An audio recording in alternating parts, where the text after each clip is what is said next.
This is the future, and it is happening now. Man and artificial intelligence, two forces riding the same wave, together creating a new language. Mathematics is becoming a universal language for any idea or concept. Algorithms are the new tool to express thoughts, precise and flexible.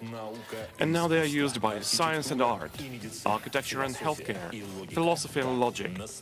Such is the advent of an opportunity era, where technologies will reveal the potential of a man, and man will give purpose to technologies.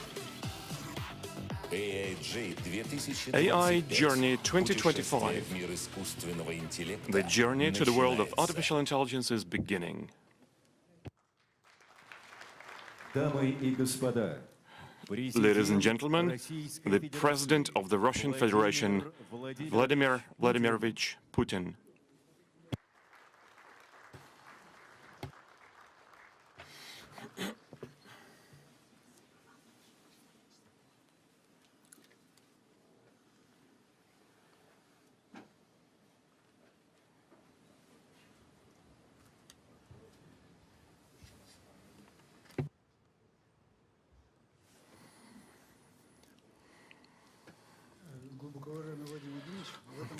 Dear Mr. President Vladimir Vladimirovich, this year we are having the Jubilee 10th Conference, AI Journey. It is with all my heart that I'm thanking you for this regular participation in our conference, for the support of the high-tech sector in our economy. And let me give you the floor.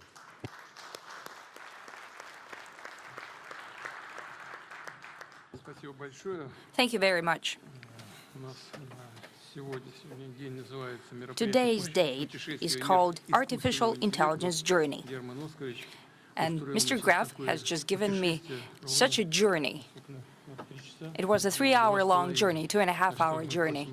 So we apologize to you for having had to wait here,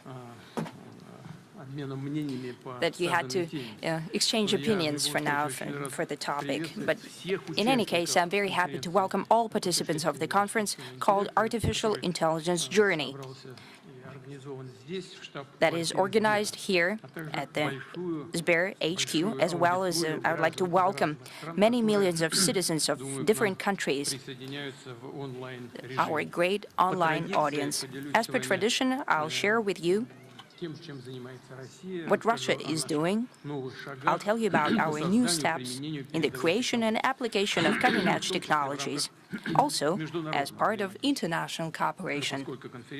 However, since the conference is the 10th conference, it's an anniversary, I would like to thank the Sber chairman of the board, Herman Graf, as well as the Russian Artificial Intelligence Alliance. Thank you for your resilience in the promotion of the values of progress. Thank you for your efforts to bring together the capacity of the state, businesses, and science, rallying around the tasks of technological development. And technological development, as I have said many times, requires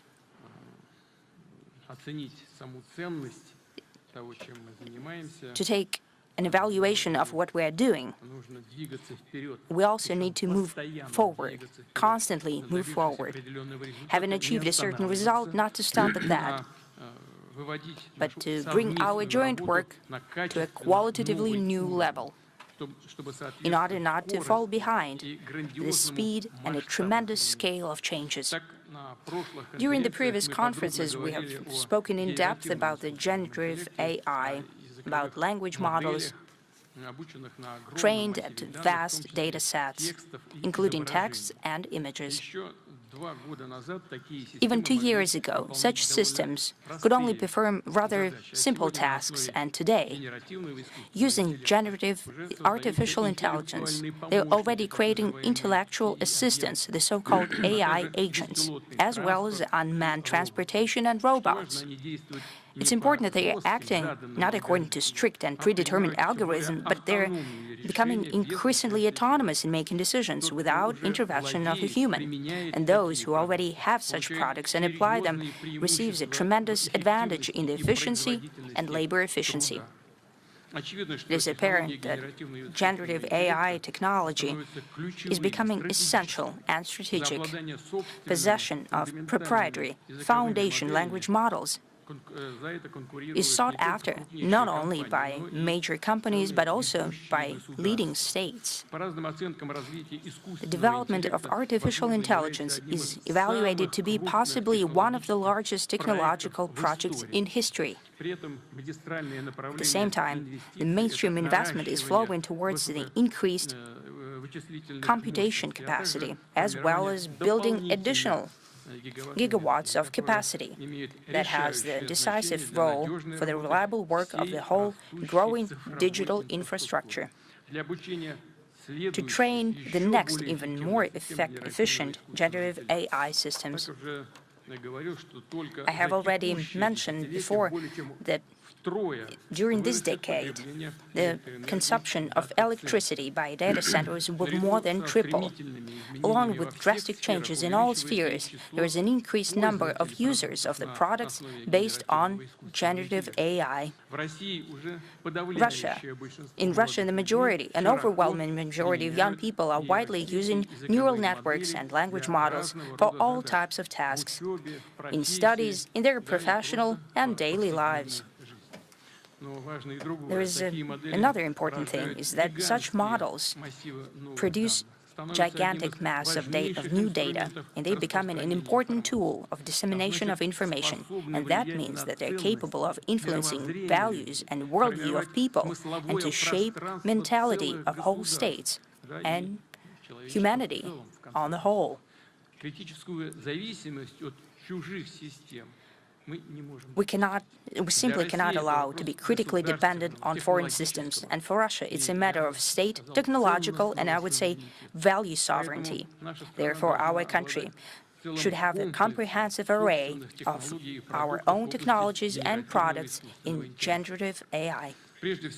Primarily, these are national language models, both foundation and small models, for specific sectors.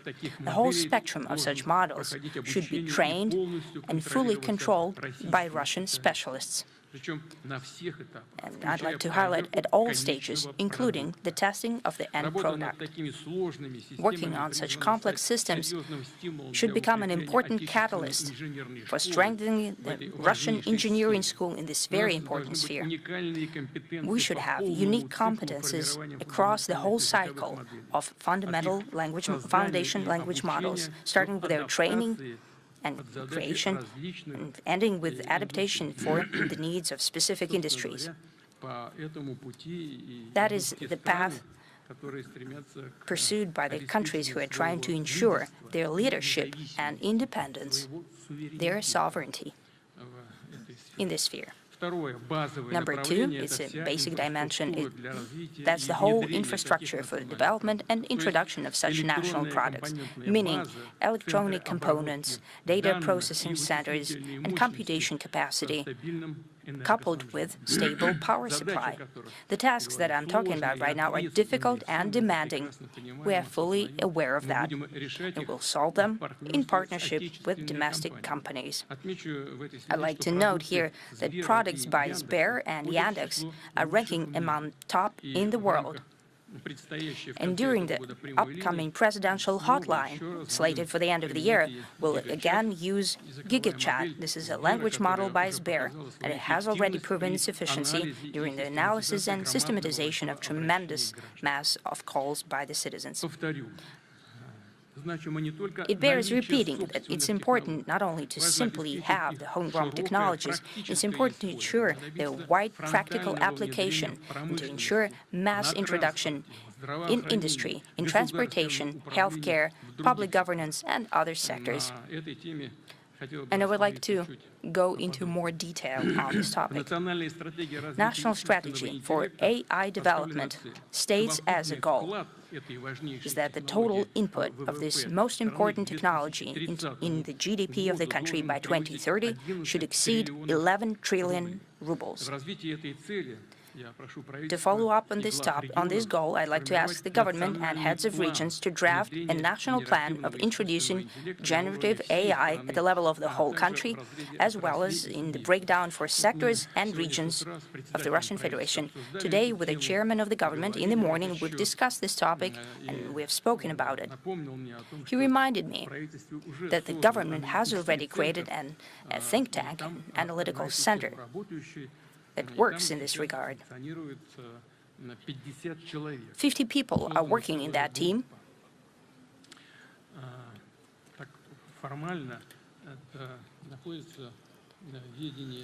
Formally, this team is working under the Ministry for Digital Development.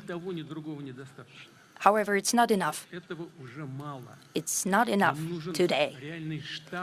We need a real headquarters for the development of this sector if we want this work to be consistent and robust in all spheres that I've just mentioned.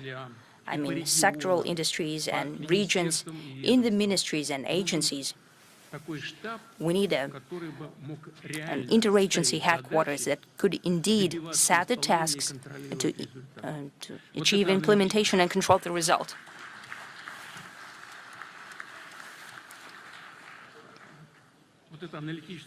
Such an analytical group is good. However, these people do not have the necessary governance resources. That's what's missing.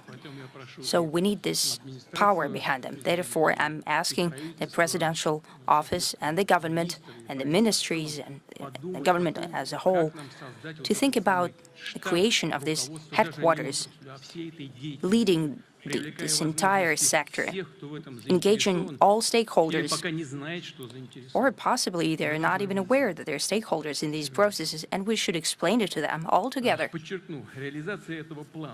I'd like to highlight that this implementation of this plan will become a crucial instrument to shape the demand for national foundation models, essentially a whole market of application of generative AI systems.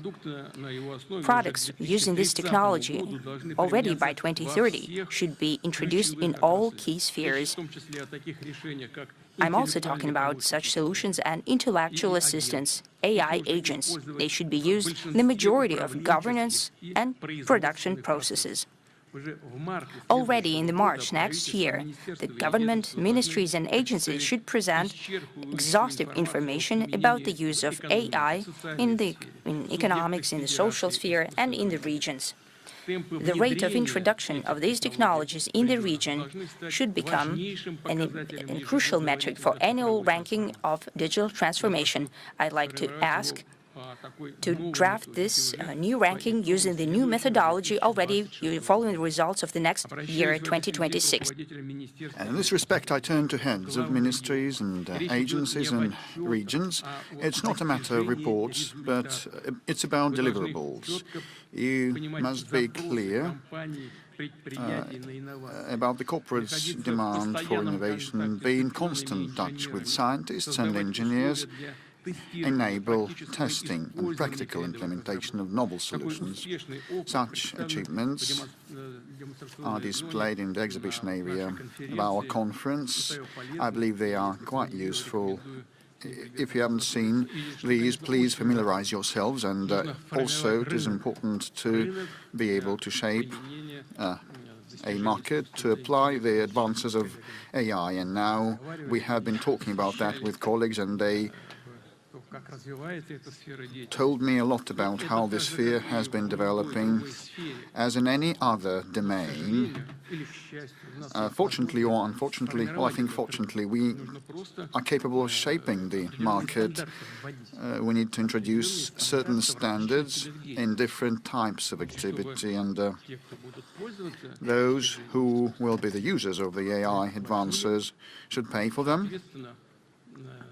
And that should create the market base for further development. We need to nudge this process, give it an impetus. I'll also add that we already have salient examples of the expertise of one region in AI application becoming a springboard for the changes across the country. Around 2,000 medical establishments in more than 70 regions have joined the Moscow digital healthcare platform, and this system has provided doctors from different citizens and locations with access to AI algorithms to pursue automatic medical images and radiology studies analysis. We should be more swift in reducing administrative barriers that would hinder the implementation of technology.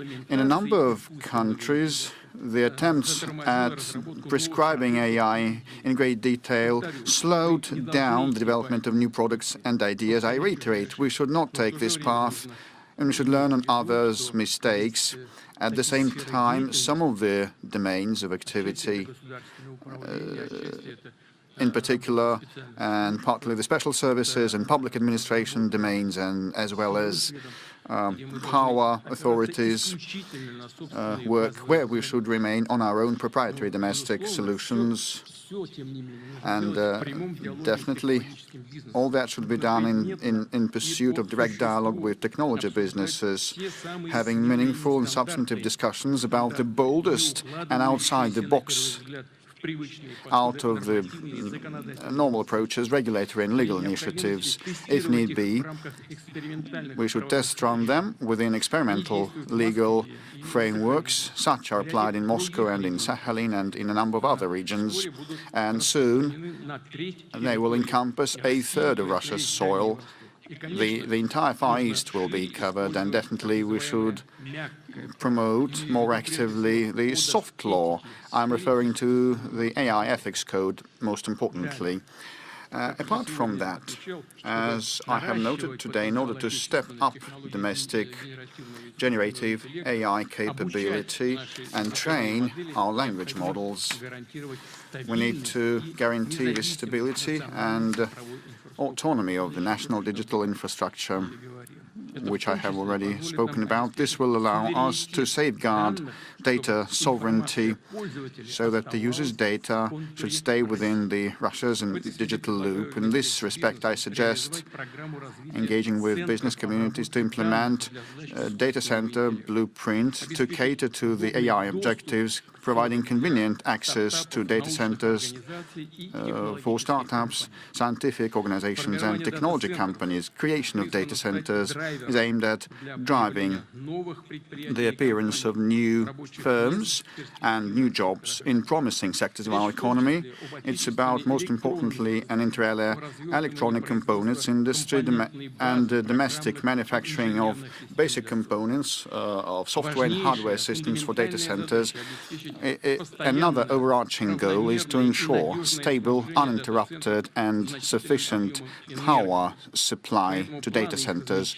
So installation of their layouts should be clearly tied with further development of all our national energy infrastructure, including the state-of-the-art, contemporary, cutting-edge, eco-friendly and sustainable coal-fired generation, including other clean sources as well, like the nuclear power sector. Right now we have had a conversation with the professionals, and they say that the energy sources alone are insufficient. We need constant, uninterrupted, powerful sources of information so that they can be used swiftly to process data, and they should be next to the consumers and the users of the services. And this is a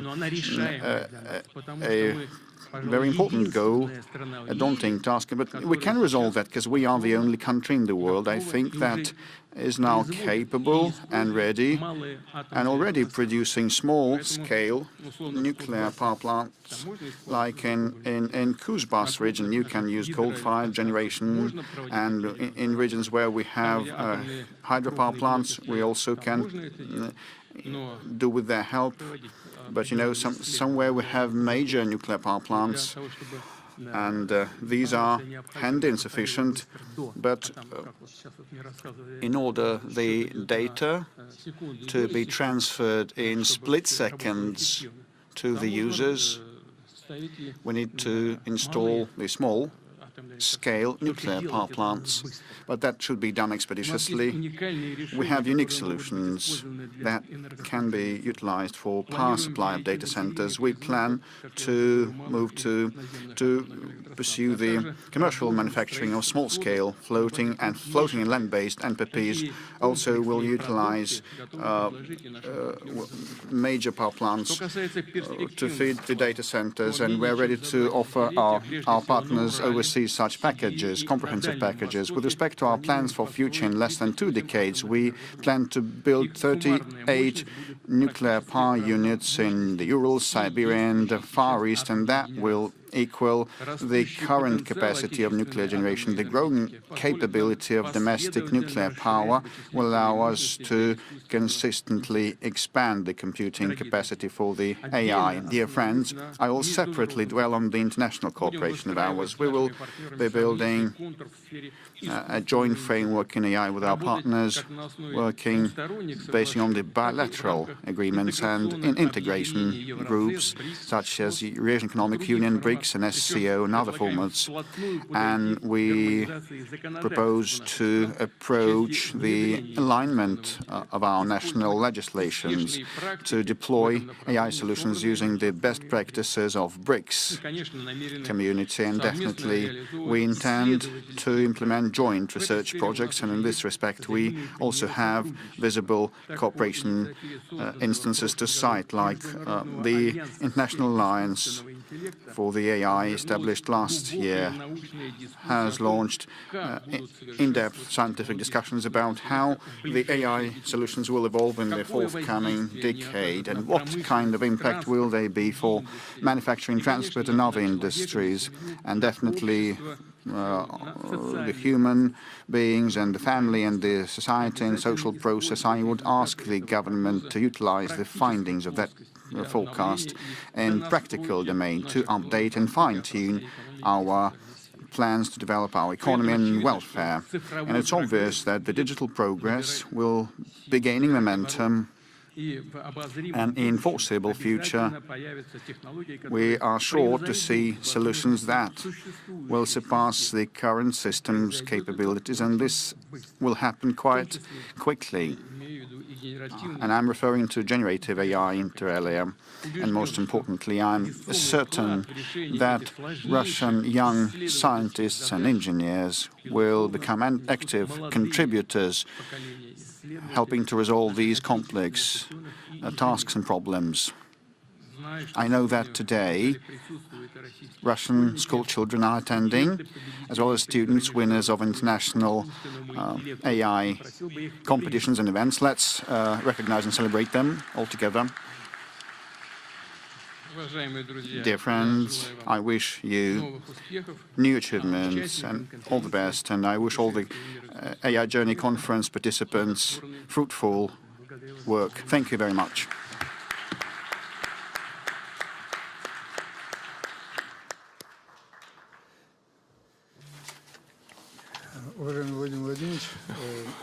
Dear Vladimir Vladimirovich, let me reiterate my words of gratitude for your attention to the issues of technology. I do apologize for spending that much time today to dive deep into this most important and probably most complicated of technologies. I don't think that many national leaders are that aware of technology issues as you are, and thank you very much for the very important notes and tasking that you gave. I would now like to announce that we decided to make an open source resource, our flagship, most advanced models like GigaChat Ultra Preview, GigaChat Lightning, the new speech recognition models, V3, image and video generation, Kandinsky, Kandinsky 5.0, something that we introduced as recently as today at this conference. These models will be distributed under license that will allow even commercial use, and this will become the largest open-sourced project in Europe. All these models will be made totally available open-sourced on an open-source basis. Also today we introduced a humanoid robot, the first humanoid robot based on GigaChat. It can get its bearings in an unknown space, it can work autonomously in this space, and this is certainly a new task in the development of the national robotics and AI. You know, embodied or physical AI. You know, as they say, everything that's new is one way or another based around AI. So this new stage in the development of robotics should have Russia very well represented. We should carve out a space for ourselves in this market, and it's very important for our partner companies, partners in the AI alliance, including Yandex. It's very important that they are developing this track. What are these models? What do they all mean for us, for corporate leaders, for citizens? You know, just for the people who encounter AI on a daily basis to resolve their routine problems. What do we prepare our children for in an environment where pretty much everyone has access to an unlimited number of AI models? All of these issues require considerable reflection upon and transformation. We must be quick enough with these transformations. So we call this panel "The Future with AI." It's obvious that we're going to have to live with the robots, with AI. It's obvious that we're going to have to live with robots living among us. So all of that we must reflect upon. We must design this future so we don't sustain stress, so we don't mete out stressed, unprepared citizens and organizations because they can't fence themselves off these things, these phenomena. And I would like to actually go into this plenary session. We've got three speakers. Our first speaker is Evgeny Burnaev. He is a PhD in physics and mathematics, a professor. He is the director of the Center for AI at Skoltech. I have to say that Skoltech is probably our closest partner, probably the most powerful base in Russia to develop AI. He is the head of the Trainable Intelligence Group at the AI Research Institute. He won the Russian government National Award for Science and Technology last year. And the first topic to cover is the changes in the industry and in the sectors of the economy driven by AI. I would like to put the question to you, knowing that you're very much focused on practical developments in AI. You know, in engineering, AI has benefited many companies practically. So what is your opinion as a scientist? What scientific developments will affect the most significant impact on the industry and economy as a whole? And what is your estimation of the next 3 to 5 years in terms of the appearance of the so-called hybrid labor, where AI is working alongside humans?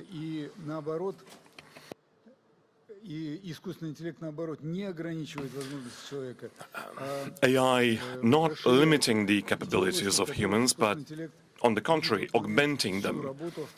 What about areas where AI will be working totally autonomously? In your opinion, what opportunities do you see already today, and what is the outlook for the next couple of years? Thank you very much for the question, Mr. Grev, Mr. Putin. You know, the key trend used to be automation in the industry. So a machine was given a certain number of fixed steps to do certain things. You know, an example, in a steel mill, an image is used to analyze the defects in a prefab. But then a whole number of industrial processes are so complicated that you simply cannot automate to resolve these issues. For instance, you design a manufacturing site. The master constructor is setting certain parameters, then certain engineering teams start working with the regulations, with the design requirements, etc., etc. It's a multi-step process, very complicated. The problem is that if the high-level characteristics, the global characteristics, the global requirements of the site change for one reason or other, recalculating the whole thing as a cross-cutting process is pretty much impossible. So on the one hand, you can automate the work of individual engineers, but recalculating the whole string of steps is nigh to impossible using conventional tools. And it's a similar story in process management in manufacturing industries. But then we have multi-agent systems and generative AI. They allow to transition from automation to autonomization. We've got all kinds of generative models that can process not just images and texts, but they can process technical drawings. You know, pretty recently we had a joint project with Sber to do a project with Roscosmos, and a generative model helps very much to improve the imagery from space. You can use a Gen AI to build an agent. It can write code, it can have memory, it can decompose various objectives into certain sub-objectives, it can manage other agents that resolve these sub-objectives, and then it's a fully-fledged solution. So it's a multi-agent system that manages the whole process. And this will allow to transition in the future to largely autonomous organizations, not just factories, it may be autonomous offices, it may be autonomous service companies, etc. So in a sense, it will be an organism of interacting AI agents to manage tech processes, complicated tech processes, manufacturing, logistics, supply chains, finances, energy. It may be applied in public services, in city management, etc. And for Russia, this is a boon. Why? Because we've got a lot of jobs to do, and we are short on people.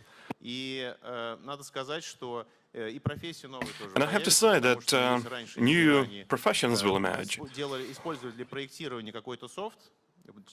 Engineers used to use software to design things, and now they will have to master the skills of using AI to do things with AI.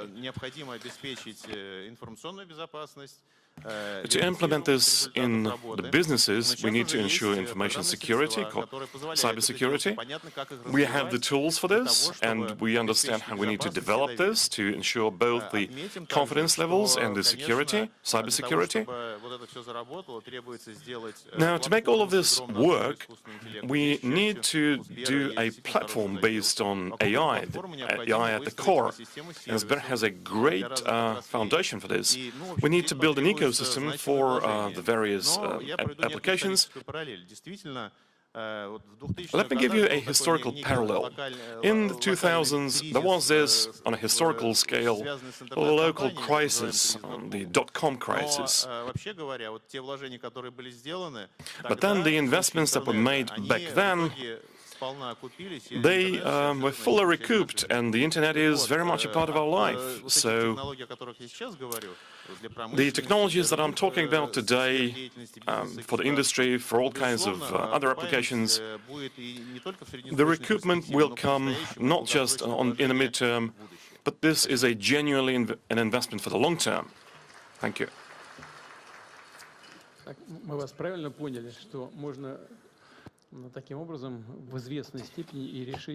Do I get you correctly that we can resolve the labor shortage problem? Yes, mostly. And the high-skilled personnel and labor resources. You know, they also have to upskill. You know, in the past we had the machine tools, and now we have chip-based machine tools. So that required upskilling and skill improvement, and this is the path we have to pursue. Thank you very much. And you have made mention of this satellite-based data, and I would like to thank our partner attending, Dmitry Bakanov. Recently we started cooperating with Roscosmos Space Agency quite actively. On the ground also, and thank you for providing a lot of information that we can use to train our models. In the outer space, we already have launched first models of ours accompanying astronauts, and now we are designing the cosmonauts assistant. And there's a great deal of complex equipment on board, and AI is required to assist. So is very ready to participate in the creation of satellite constellations that the state needs so badly. Well, Mr. President, we will do that gladly in different sectors and with different aims. In terms of AI, we will do our best, and we'll be pleased to do that. We believe it's our mission. So it was quite a tricky response. Will you provide funding for the constellations, or will you just share your AI know-how and capability? Mr. President, we don't have anything left after we invest in AI. It's a very expensive toy. Why don't you use the AI to reduce the non-core spending and costs, and cut those costs, and you will have extra money? You are quite correct, Mr. President. We're moving in this direction, and we wanted to present a project to you. Sberbank this year, with the help of a multi-agent system, will make redundant 20% of personnel that we, with the help of the AI, have rendered inefficient, and we have been closing those projects and making some of the people redundant. There are no inefficient workers that you can lay off. There are some of the workers that you probably haven't been doing properly with and treating properly. You know, I am in agreement with that. At the end of the day, inefficient workers are the lot of the inefficient managers. So probably there is also my share of responsibility in that. Well, actually, when Mr. Gref has helped me deep dive into the AI topic with the help of his colleagues, we have touched upon a very important subject, that of education. Once you press a button, you can resolve any problem, any task, solve any task or problem.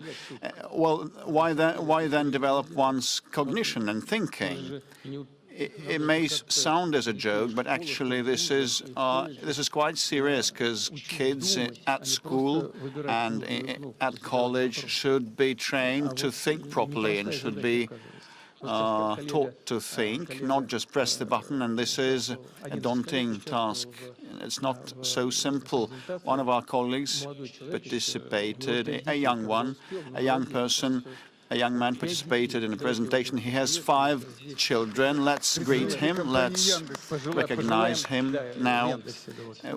He has been working for Yandex, as Mr. Gref has prompted me, and he is also active in other domains, on the personal front and the family front. 5 kids.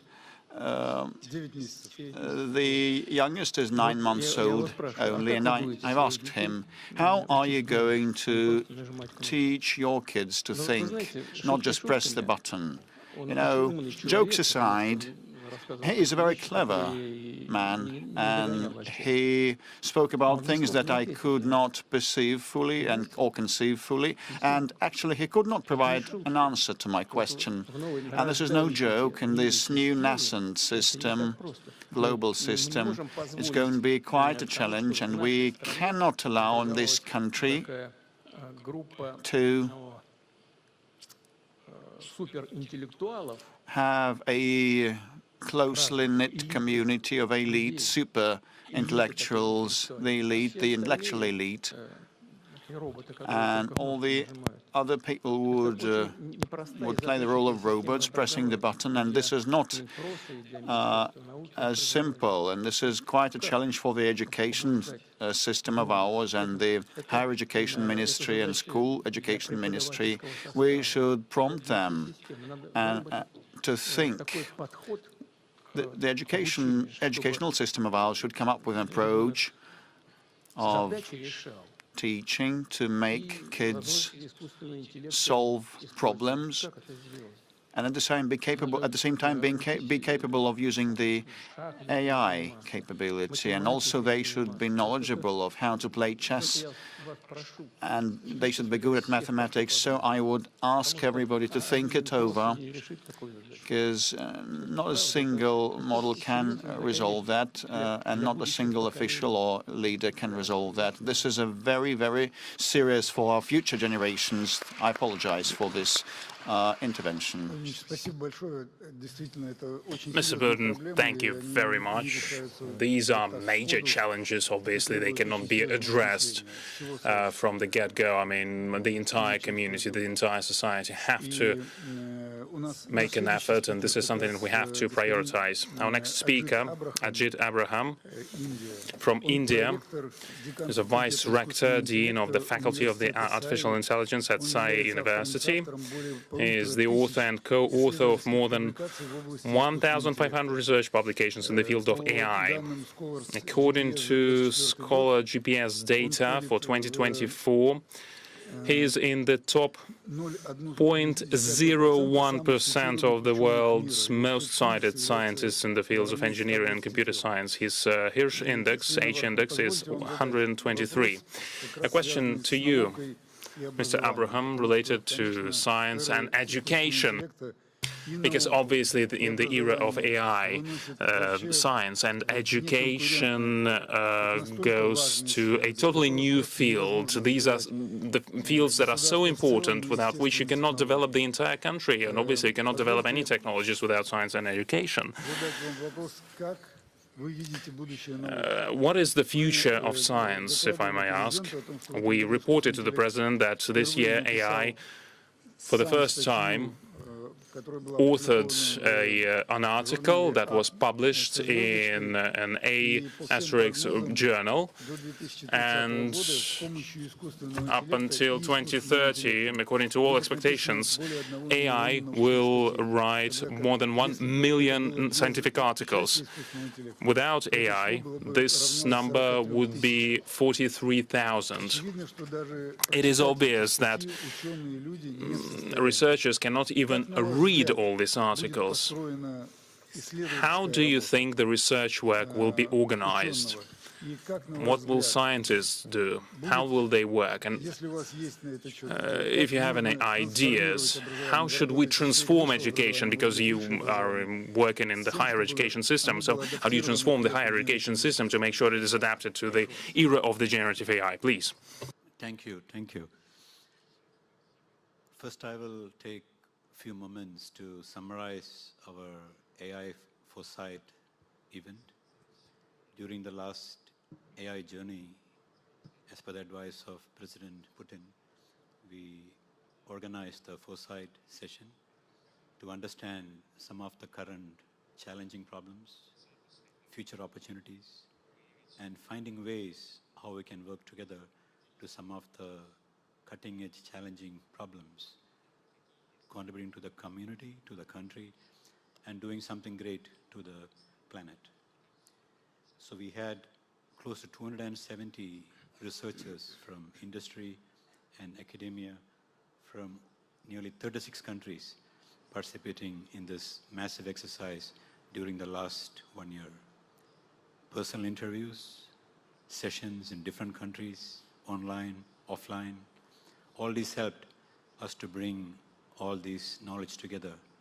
And I would like to take this opportunity on behalf of all the members and the participating nations to thank Russia for chairing this session and providing this opportunity for all of us to work together. We have seen a massive transformation, how AI is changing the world, from machine learning to transformers to large language models, to multimodal models, to agentic systems, to context-aware systems. We have our colleagues working in various new areas like responsible AI, explainable AI, ethical AI, digital twins with cognitive capabilities, human and AI working together, systems, something like that. So all these things are changing in a very big way in the technological field.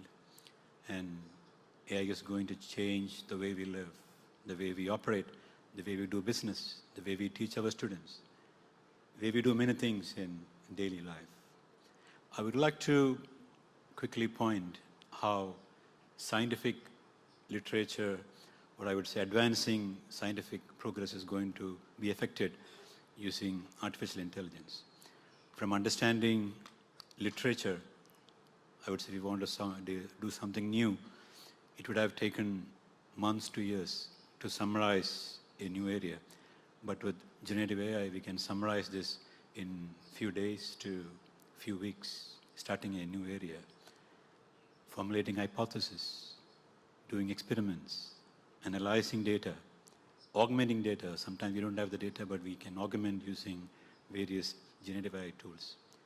All these will definitely speed up scientific discovery, and even we can improve the results within few days to few weeks, which would have taken sometimes months to years, 5-10 years ago. So I think AI is going to change in a very big way, and there could be questions about our own existence, whether scientists will lose our job. Apparently no. A scientist will be working like a lab by doing multiple things, accessing various data points, problems.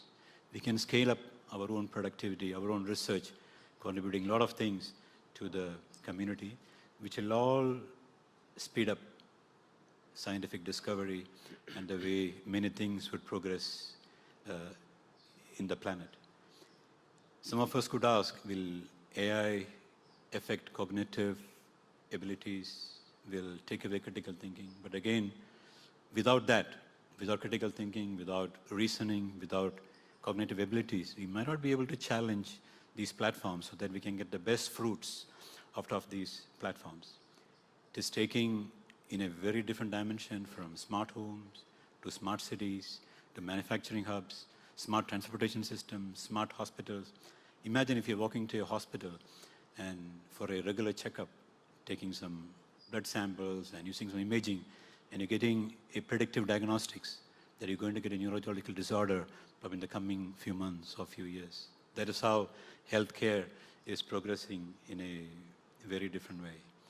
From the Indian context, the government of India is doing a lot of wonderful things. The AI mission invested about $1 billion for sending technologies from urban areas, rural areas, helping various stakeholders in various aspects from manufacturing, healthcare, agri-tech, media, legal tech, So in all spheres, the government of India is doing wonderful things. Startup AI mission is another big initiative by the government of India, training the youth. So India has about 350 million youth population, which is probably almost the size of Russian population. So the government of India is trying to encourage entrepreneurship within these youth talent. The International AI Alliance, chaired by Russia, is a new platform. As of now, we have membership from more than 20 different countries. This is going to take AI in a very new dimension in the coming months and years. And I'm sure that It will again scale up in a very big way, providing massive opportunities for collaboration, networking, and contributing something for the society at large. Thank you very much.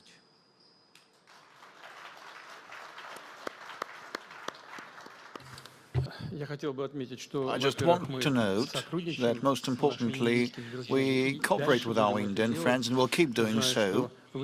I know that next February India will host an AI summit, and we will gladly participate. And I hope, and I'm sure, that the event of our Indian friends will be having all the perfect arrangements. And as regards the cognitive capability of humans, just before your intervention I have said that we should not have a siloed intellectual elite that will use and utilize the AI capability for its own sake and for its own benefit, and the bulk of our population will just be basic users pressing the buttons and getting the necessary responses, and we should preclude such situation from taking place. And I have indirectly mentioned also that we are to create our own proprietary domestic platforms on our own knowledge base and building upon our history and traditional values. What am I referring to? When we speak about the cognitive capabilities development, we need the majority of our people to ripen these fruits, and at school you can press the button and instantly get a response to any question that your teacher might ask, and you needn't think for that. And needn't reason. In foreign languages too, just endeavor a young person of today and try to convince him or her that it is necessary to study foreign languages, to learn foreign languages, and they will tell you, they will ask you why? Why on earth? I will just ask either a Lisa assistant or Mr. Greff using his chatbots, and you'll get instantly things translated and interpreted online. Why study foreign languages then? Why learn them? This is the way they retort. Or you can use voice recognition and simultaneous interpretation models. What's the point? But actually, I think that people should be capable of choosing the proper, correct answer for each of the questions, and we should bring it home to the young ones, because learning a foreign languages does not solely mean using that in everyday life or at work. Young people should be aware that the knowledge of a foreign language would plunge you into a brand new world, and you will be able to experience a new life. Because, you know, reading War and Peace in the original and in a translated version will be two different things. And if you read Heine in the original or translated, that would be a big difference. There are very many nuances, and no translation can be 100% precise, because there are all the minor points and intricacies and peculiarities of the author's style that no translation can convey.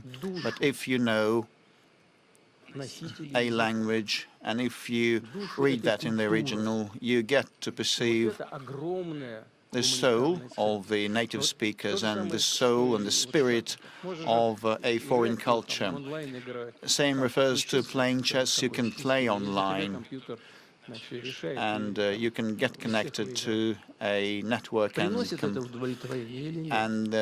computers may help you win. Well, will you be satisfied, or will that be a deception, and this will be a stolen victory?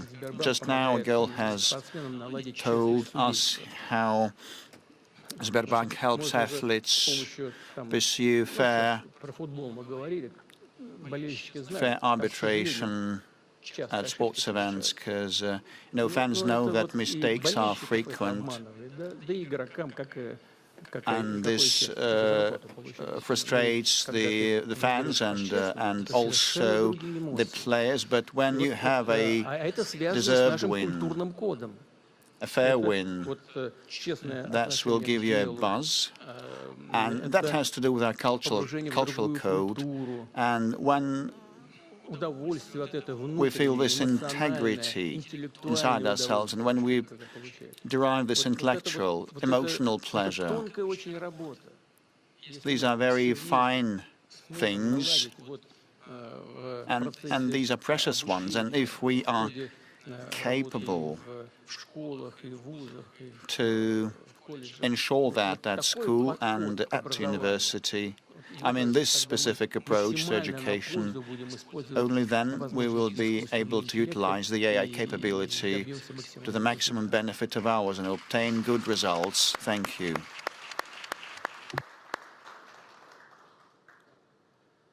Mr. Putin, thank you very much. You very precisely pointed out the focus areas that we should prioritize, how to ensure that kids and people are motivated, how do we ensure we have a high-quality education, how do we explain to the kids that they have to learn instead of just pushing the buttons, without spending any intellectual resources on that. But because without spending any intellectual resources, you won't be able to do anything, you won't be able to develop. How to make sure that AI stimulates you, not kills your cognitive abilities. And according to your initiative, the project was launched and it was led by the scientists, and Ajit Abraham has mentioned that. I'd like to thank our partner on AI Alliance, and Kirill Mitriev from the Russian Investment Fund invested a lot in that and contributed a lot. I'd like to thank you, Kirill, and your organization, because without your participation, that international partnership would not be possible. And I would like to ask our next speaker, I would like to give him the floor, Chen Tufan from China. He is a great expert who has worked in various technology companies for a decade. He has worked in Baidu, one of the largest tech companies, and in Google, one of the largest American companies. He was heading the Department for Strategic Research, and after that he decided to do writing, to engage in writing, and with Kai-Fu Lee, a great AI expert, he co-authored the book AI 2041. He authored quite a lot of books, and he is one of the experts in the futurology. He's a futurologist. Mr. Chen, the first question, what is your take on the forecasts that Mr. Kurzweil is publishing? He is one of the most famous tech futurologists. He said that you just need to live for another 6-7 years, and you will have the chance not only to live up to 100 and more, but you will be immortal. His latest forecast tells that it will happen somewhere in 2032, between 2030 and 2035. I'd like to ask a question to you, the second question. How do you think the life of a human being will look like in 2041, for example? the year that you described in your very exciting book with Kai-Fu Lee? And what would be the key source of trust between the society and AI? It is known that the technology is growing so quickly that the society cannot adapt at the same pace. What should we do to explain to people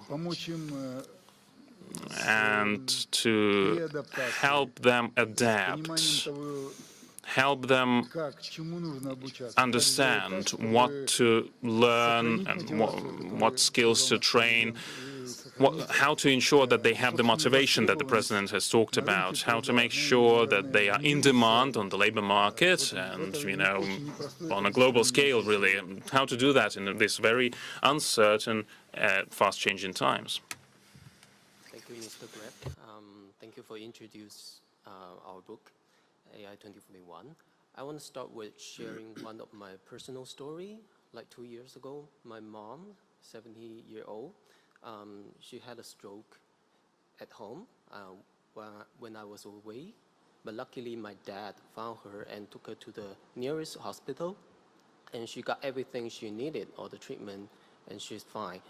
But what if she's by herself? What if the hospital was too far away? And what if we can have an AI doctor in our pocket for everyone, so it can subtly monitoring your everyday behavior, like your voice, your expression, the way you're holding the phone, and even your biomarkers. And it can warn you before the stroke or some else's disease before happening. And not only that, but if you need some medication, so it will base on learning all your data, all your history, all your microbe, everything, and 3D printing all the medicine, the pills, and deliver to your doorway within minutes. So this is not only about saving the lives, not only about curing the disease, but also like what Ray Kurzweil mentioned, it will tremendously extend the lifespan and increase the level of well-being. Why it matters so much? China as a country is big, just as Russia, but with 1.4 billion population. So the resources are unevenly distributed. So it's vastly different, distributed in mega cities from the rural areas. But from the other way, fascinatingly, we have almost 100% coverage of smartphones, and we have almost like 80% coverage of internet. So think about in the future, we can deploy AI models hybrid with human expertise, and we can help everyone to improve their everyday life with all this infrastructure and technology. So AI on healthcare, just one thing. Also, like you mentioned before, multi-agent system on your phone could be your children's personal tutor, could be your family finance manager, could be your yoga instructor, could be your therapist. So everything is possible. You don't have to travel far away. You don't have to go to the big city for all these resources. And what's more crucially, just like Mr. President mentioned, we can use the technology to reconnect the younger generation with the history. Just for example, my colleague students from Hong Kong, right now they're using Gen AI and 3D printing to transform all these Chinese mythology figures into fashion toys, and which makes folklore and culture more accessible and relevant. So Russia have as deep the culture and history as China. So definitely we can use the technology to strengthen their love for history and the culture. And also my friend's daughter, 40-year-old girl, She's using AI tutor to read Russian literature, which is quite amazing, right? So AI technology definitely help us to increase the exchange culturally. So go back to my mom. So what's happening to her? So during her recovery, my dad using AI as a tool to create all this funny little animation to cheer her up, so make her laugh.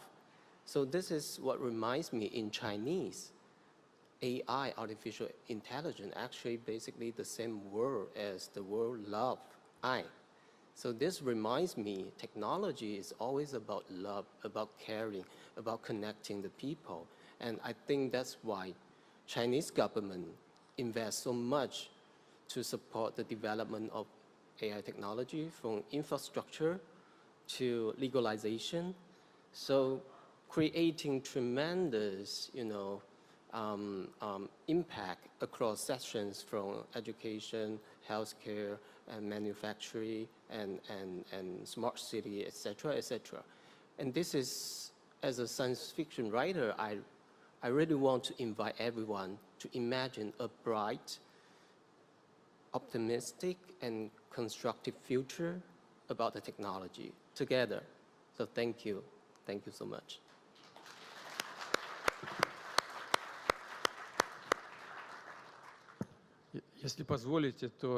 If you allow, first and foremost, on behalf of the whole audience, I would like to wish health to your mother.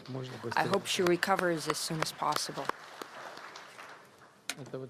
That's number one. Number two, Mr. Graf just reminded us about the fact that some specialists, well, now we're talking about Chinese specialists who are saying that it's possible to create the conditions, I won't go into details right now, to create conditions where people can live up to 150 years old. And I wanted to say the following in this regard. At some point in time, people lived for 25, 30 years, and that was considered normal. Later, an average age in certain countries around the world started to increase, up to 35 and 40 years, up to 50 years. That was quite normal as well. Now it's about 80 years old, and we intend to get our average age a lot higher. We even set certain goals. The women live longer. But we intend to increase the average lifespan of a person. We can possibly bring it up to 150. However, it will never be enough, just like with money.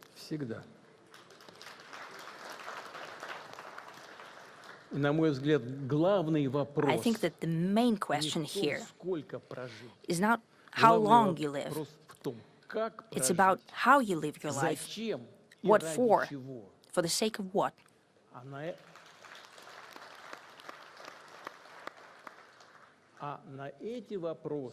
And as for these questions, the answers lie within our traditional values. And there is no irony here. Therefore, I mentioned it both in my remarks, and I'd like to wrap it up with this. Following the developments of our national platforms, they should be based on our traditional values of all nations within the Russian Federation.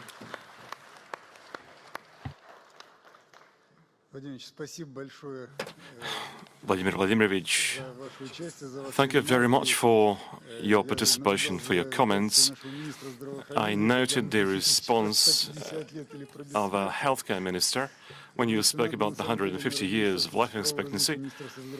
I think we should merge the healthcare ministry and the Ministry for Digital Development so we achieve the 150 as soon as possible. Well, one thing is obvious. It is that we are moving very quickly into a fundamentally new era in the life of mankind.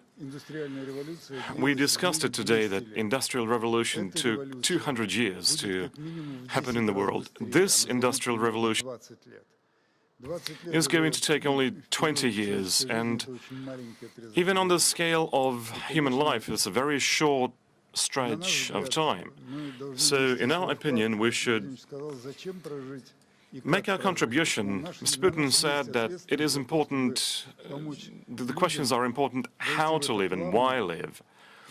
People need to be helped to gradually enter this era without the tumult, without the stresses, and not lose anything along the way. Together with our colleagues, we will be trying to deliver on this mission, the why and the how. Ensuring the development of the technologies, the competitiveness of the country, but stay short of cataclysms, of stresses that will affect millions of people that have no direct relation to the development of this technology. It is our responsibility to adapt the technology in a way that will make the lives of these people better, in ways that will make healthcare more accessible right across the country, to make education more accessible for all the people, and make all the digital services more accessible so that people live a bit longer and a bit more happy, just a bit happier. And to this end, we are uniting into this network, creating the International AI Alliance.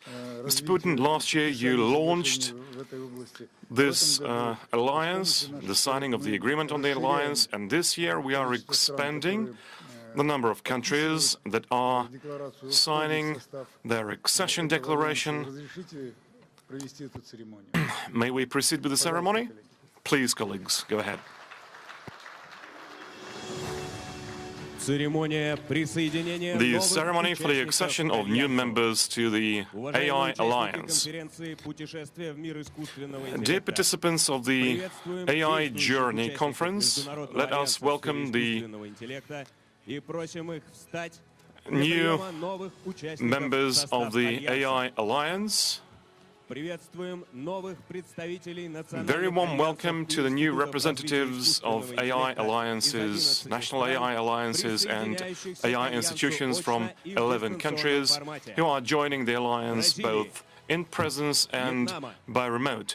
Brazil, Vietnam, India, Congo, Oman, Turkey, Chile,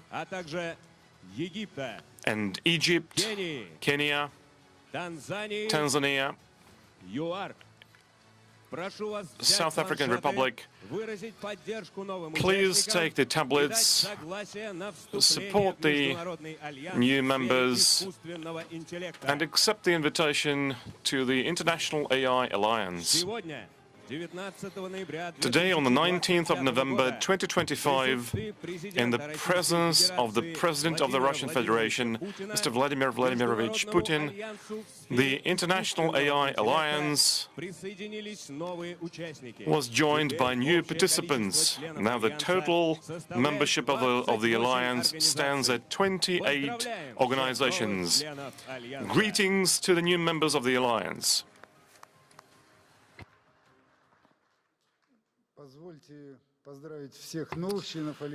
Greetings to all the new members, the current members. Colleagues, thank you very much for taking the time to travel here. And thank you for your willingness to cooperate in the development of the most important technology of the century. And I would like to extend my gratitude to all the participants of this conference. A special word of thanks to the Presidential Executive Office, Maxim Stanislavovich Oreshkin, the advisor to the President, who was very active in helping us organize, the ministries, Dmitry Nikolaevich Chernyshenko. Yes, colleagues, do take a seat.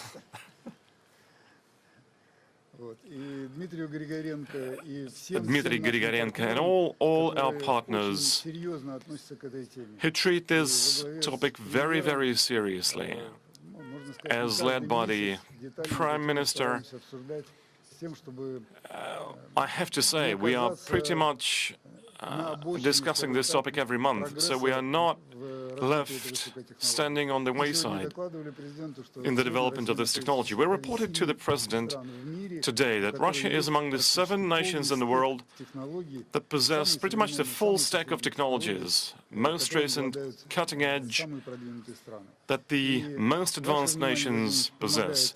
And it is your involvement, Mr. Putin, that helps to maintain the necessary level of tech development, the interest on the part of students, researchers, entrepreneurs, of all levels, government officials. Thank you very much indeed, sir. We will do everything in our power to move our country along the way with as great confidence. Thank you.